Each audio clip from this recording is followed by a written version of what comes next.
인수위 관련된 최한성 기자의 리포트 함께 하셨습니다. 민주당 얘기를 좀 해볼까 하는데요. 송영길 전 더불어민주당 대표, 서울시장 출사표를 내면서 당내 비토 역시 조금씩 늘고 있습니다.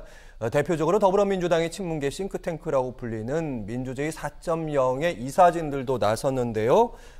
도종환, 강병원, 이광재, 홍영표 의원 등 의원 13명이 송영길 전 대표 대선 패배 젖잘싸로 포장하고 인물 부재론을 내세우면서 아전 인수격 논리로 서울시장 출마를 강행하고 있다. 후한 무치, 얼굴 가죽이 두껍다. 이런 사자성어인데 어찌 보면 이제 송 전 대표 입장이 난처하겠습니다. 나갈 사람이 없다고 보니까 나라도 나가겠다. 불쏘시개라도 나가겠다. 이런 생각인 건데 그걸 이제 아전 인수라고 얘기하고 있는 거 후한 무치라고 얘기하고 있습니다. 네. 뭐 송영길 대표는 대선 패배의 책임을 지고 물러난 지가 얼마 안 됐습니다. 그런데 다시 서울시장에 나온다. 참 명분이 약하죠. 솔직히 명분이 약합니다. 자, 반대로 당의 쇄신이 필요하기 때문에 송영길 대표가 나오면 안 된다라고 하는 반대 측은 명분에서는 맞는 얘기지만 그러면은 대안이 있냐라고 하는 소위 대안이 부족한 상황입니다. 자, 대안을 내놓지 않은 채로 송영길 전 대표의 출마를 막는다라고 하는 상황이 계속되니까 이게 혹시 계파 싸움 아니냐라고 하는 소위 뭐라 그럴까요? 논란으로 돌아오고 그렇죠. 있는 거거든요. 자, 그렇다면 사실 이 계파 싸움 얘기가 송영길 전 대표가 나오게 된 뒤에 혹시 명심이 있는 거 아니냐라고 하는 것 때문에 이게 계파 갈등으로 비춰지는 측면이 있는 거거든요.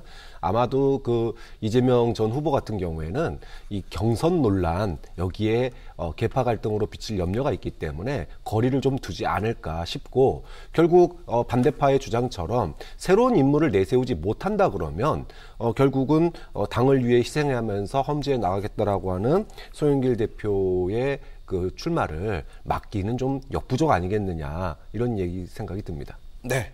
그래서 사실은 송 대표 입장에서는 좀 곤란한 측면이 더 추가되는 부분이요. 당내에서 586 용태 흐름도 좀 있습니다. 이름이 거론되는 분들, 김영춘, 우상호, 최재성 여기에 좀 역행하는 거 아니냐 이런 기류가 당내뿐만 아니라 정치평론가들도 같은 얘기 하더라고요. 그 정치에 대한 관심, 뭐 권력 의지, 그래서 실제로 국민의 심판을 받아서 혹은 선택을 받아서 뭔가 어떤 자리를 갖는다라고 하는 이런 정치의 아주 일반적 행태들이 과거와는 조금 좀 달라지는 것 같습니다.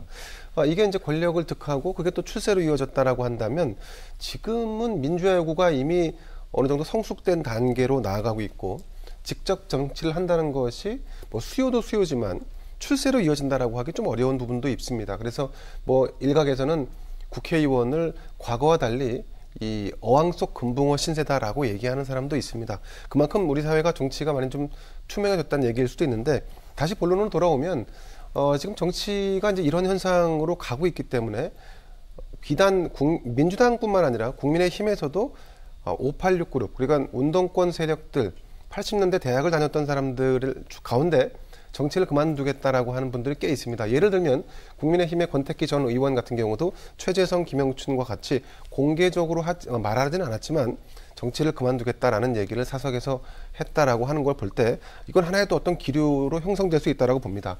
자, 다시 이제 송영길 전 당대표 얘기로 돌아올 수밖에 없는데 예. 윤석열 후보의 당선으로 인해서 정치를 장악했던 586 세대, 80년대 대학을 다녔던 세대의 퇴조 현상은 사실 굉장히 확연해졌습니다. 여기서 한 발 더 나아가면 지난 대선에서 패배했던 그 당시에 당을 이끌었던 송영길 당대표.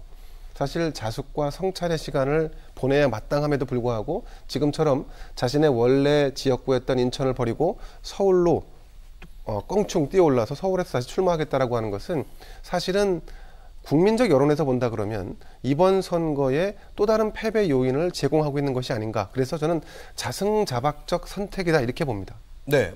박 교수님이 이제 명분이 없다 이런 말씀을 해주셨고 김대현 시사평론가는 이제 세대교체 흐름이 있는데 역행하고 있다 이런 말씀 진단하셨는데 그러면 이제 경선 통과도 힘들어지는 거고요. 어떻게 보면 이제 당내 반발 기류는 더 강해지면 그러다 보면 이제 본선 경쟁력도 약해지는 건데 이걸 잘 알면서 왜 송 전 대표는 출마를 하려는 걸까 궁금합니다. 자, 우선은 뭐 일반적으로 볼 때 친 이재명계 측에서 어쨌든 당의 장악을 해야 되고 그리고 뭐 그분들의 명분 입장에서 보면 당을 추스른다 하겠지만 또 다른 시각에서 보면 당을 장악하겠다라고 볼 수 있는 거죠. 자, 그래서 그 세력의 일단이 송영길 전 대표의 출마를 강하게 좀 지지하고 있는 것이 아닌가라고 보여지는데, 자, 좀 전에도 말씀드렸다시피 지역 연고도 없지 않습니까? 그리고 대선 패배에 대한 책임론도 있고 본인 스스로가 586의 용퇴를 주장했던 분입니다. 그리고 스스로 총선에 출마하지 않겠다, 국회의원 선거에 나서지 않겠다라고 말했던 분이 갑자기 서울시장에 출마하겠다. 이건 가뜩이나 지금 민주당 입장에서는 어려운 지방선거를 앞두고 있는데 이 지방선거에 정말 찬물을 끼얹는 일이 아닐 수 없습니다. 사실 지금 민주당에 필요한 것은 혁신과 개혁이죠. 혁신과 개혁의 코드로 결과적으로 만들어지는 것은 새 인물에 대한 영입일 것입니다. 누구나가 다 지금 민주당을 지지하든 지지하지 않든 민주당이 대선에서 패배했지만 다시 저 정당이 제대로 된 견제를 할 수 있는 야당이 되기 위해서는 그러면 새로운 인물, 개혁과 변화가 필요하다라고 주장하고 있는데 여기에 완전히 역행하는 선택을 한 거죠. 자, 이번 출마를 송영길 전 당대표가 지금 강행했지 않습니까? 당내 경선을 치를 수밖에 없게 됐는데 예. 다시 말씀드리지만 민주당이 패배한다면 그 패배의 책임이 다시 송영길로 갈 수밖에 없는 그런 상황이 됐다는 점. 그래서 오히려 이 출마가 송영길이라고 하는 정치인의 불명예 퇴출로 이어지지 않을까 하는 염려도 됩니다. 네.